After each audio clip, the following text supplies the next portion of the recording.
जय श्री कृष्णा। दोस्तों, कई बार ऐसी स्थिति आ जाती है कि कल वो हमारा दोस्त था बट आज दुश्मन हो गया। तो इस स्थिति में इंसान परेशान हो जाता है, क्योंकि वो आपके सारे सीक्रेट जानता है, आपकी सारी चीज़ें जानता है। तो वो आपको बहुत नुकसान पहुंचा सकता है। तो कई बार हमने देखा है कि कई तरह के हमारे पास भी क्लाइंट्स भी आते हैं, फ़ोन भी आते हैं कि कई तरह के लोग बहुत परेशान होते हैं कि कल हमारा दोस्त था, हमारे पूरे सीक्रेट जानता है और वो हमें बदनाम भी कर रहा है और हमें हर तरह से नुकसान भी पहुंचा रहा है। तो इसके लिए हम क्या करें? परेशान हो जाता है इंसान, क्या करे? देखिए, सबसे खतरनाक चीज़ है अगर कोई दोस्त दुश्मन बन जाए, तो उससे बड़ी खतरनाक चीज़ कोई भी नहीं हो सकती है। ये तो आप सब भी जानते हो कि उससे बड़ी खतरनाक चीज़ कोई भी नहीं हो सकती है। क्योंकि देखिए, अगर दुश्मन तो हमें इतना नुकसान नहीं पहुंचाएगा दूर का, पर हमारा जो बेदी है, हमारा अपना है, हमारा घर का बेदी है, हमें बहुत नुकसान पहुंचा सकता है। क्योंकि घर का बेदी लंका डाहे, ये कहावत बहुत सही सटीक है कि घर का बेदी ही लंका को डाता है, कोई नहीं डाता। अगर आपका कोई दोस्त रह चुका है तो वो आपके पूरे पूरे सीक्रेट जानता है और कल को आपको बहुत नुकसान पहुंचा सकता है। और कई सारे लोगों के मुझे फ़ोन कॉल्स, काफ़ी चीज़ें ऐसी आती हैं, कई क्लाइंट्स मेरे पास आते भी हैं कि ऐसी स्थिति होती है कि कल को हमारा दोस्त था, आज वो हमें बहुत नुकसान या परेशान कर रहा है। तो उससे हम छुटकारा कैसे पाएँ? ये कोई उपाय बताइए। तो आज मैं आपको इतना अच्छा पावरफुल उपाय बताने जा रही हूँ कि इतना पौराणिक उपाय है और बिल्कुल सिंपल साधारण है और 5 मिनट का काम भी नहीं है करने वाला। तो आपका जो दोस्त शत्रु बन गया है, उससे आपको छुटकारा मिल जाएगा और वो शांत हो जाएगा, पूरी तरह से शांत हो जाएगा और वो अपनी गलती को भी रियलाइज़ कर लेगा। तो आपको करना क्या है? सैटरडे के दिन 21 आपको काली मिर्च के दाने लेने हैं। काली मिर्च, ब्लैक पेपर जिसको बोलते हैं इंग्लिश में। तो ब्लैक पेपर के दाने लेने हैं और उसके बाद फिर आपको थोड़ा सा 2 बूंद कटोरी में तेल लेके आपको शिव मंदिर में जाना है सायंकाल को, और सैटरडे के दिन सायंकाल को। और शिवलिंग को ऐसा ढूंढिएगा जो शिवलिंग ब्लैक कलर का हो, तो वहाँ आपको जाना है।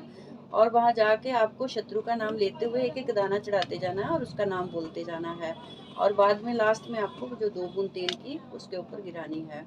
और आपको भोले बाबा के आगे प्रार्थना करनी है कि हे भोले बाबा, ये मेरा दोस्त था, मैं इसका बुरा नहीं चाहता हूँ, अब मेरा ये शत्रु बन गया है और मुझसे बैर भाव रखता है और ये मुझे प्रॉब्लम क्रिएट कर रहा है, हर तरह से मेरी बदनामी कर रहा है, मुझे नुकसान पहुंचा रहा है। तो इसके लिए इसको सद्बुद्धि दो, मैं इसका बुरा नहीं चाहता हूँ। बस आपको प्रार्थना करनी है और अपने मन की बात भगवान के आगे आपको रखनी है हाथ जोड़ के, और उसके बाद आपको वापस आ जाना है। देखिए, आप जब ये उपाय करोगे तो आपके आसपास तो वहाँ डेफिनेटली मंदिर में लोग होंगे। पहले तो ये उपाय थोड़ा अकेले में करना चाहिए, बट फिर भी लोग हैं तो कोई बात नहीं है। आप अपने शत्रु का नाम जो मन में ही लेना, किसी के सामने नहीं लेना है।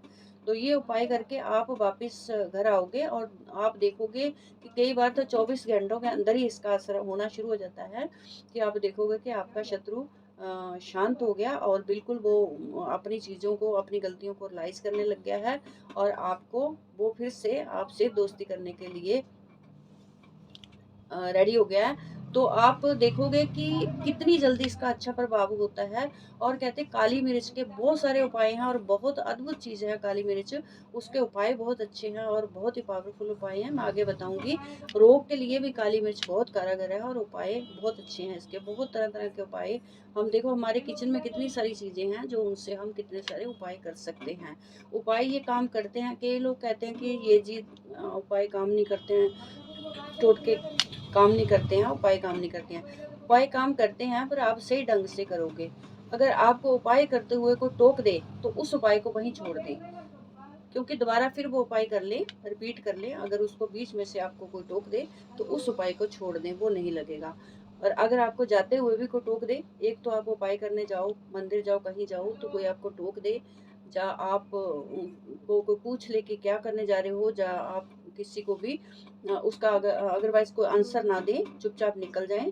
अगर आपको कोई टोक दे तो समझो कि आपका उपाय नहीं लगेगा, तो आपको वापस दोबारा वो उपाय रिपीट करना होगा।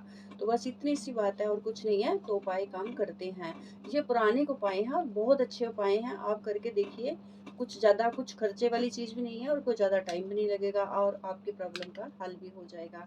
तो ये आप करके देखिए और बिल्कुल आपको इसका अच्छा रिजल्ट मिलेगा। और इसी के साथ आगे मैं आपको और भी उपाय बताऊंगी, क्योंकि ये महीना सावन का बहुत अच्छा है। और भोले शंकर के ऊपर करने वाली कितनी सारी चीज़ें, कितने उपाय हैं जो आप इस महीने में कर सकते हो, और इसका लाभ आपको 100 गुना ज़्यादा होगा। तो आप करिएगा और पूरा पूरा इसका लाभ लीजिएगा। और इसी के साथ आपसे मैं विदा लेती हूँ। मेरे साथ जुड़े रहिए। आपका बहुत बहुत मैं आपकी थैंक्सफुल हूँ कि आप मेरे साथ जुड़े हो, और बहुत बहुत मुझे मान सम्मान, बहुत बहुत आभार है आपका। और इसी के साथ अपना और अपनों का ख्याल रखें, और मेरे चैनल को लाइक करें, शेयर करें, सब्सक्राइब करें, और मेरे साथ जुड़े रहिएगा।